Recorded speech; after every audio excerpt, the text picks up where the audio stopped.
Let's get more on the story and speak to Will Denslow, who's been following this from New York. Will, good to see you. Give us a bit more detail about what exactly has happened here. And does this information actually validate now the president's wiretapping claims?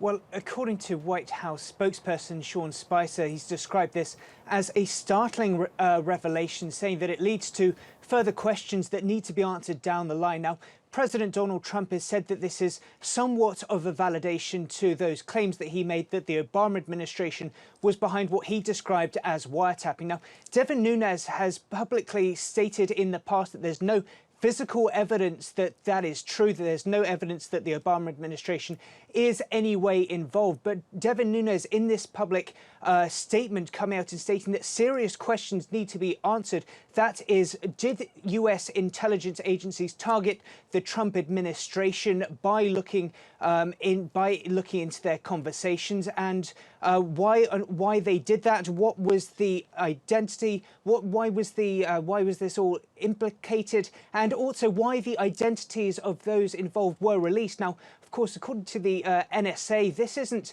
an unusual particular part of their investigations when it comes to foreigners, and American citizens do occasionally get embroiled. But the real question is that it's very unusual for US citizens to be unmasked, as they put it. So that's something that the Trump administration will want to get to the bottom of. Has there been much reaction to this news?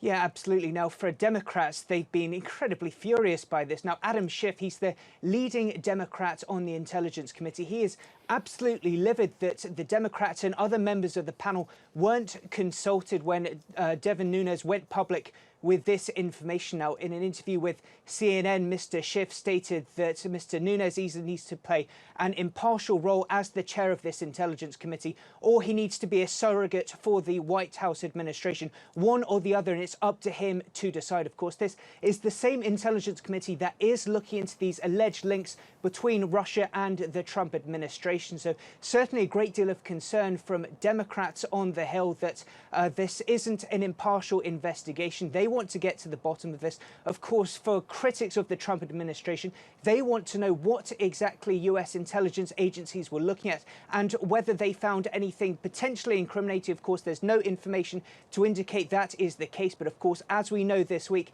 FBI Director James Comey has revealed that the FBI is looking into these potential claims. So for Democrats and critics of the Trump administration, they certainly want to know exactly what is going on. But for Republicans, they're really concentrating on why this is getting leaked to the press, why these names have been unmasked, and who is responsible for those claims on their side.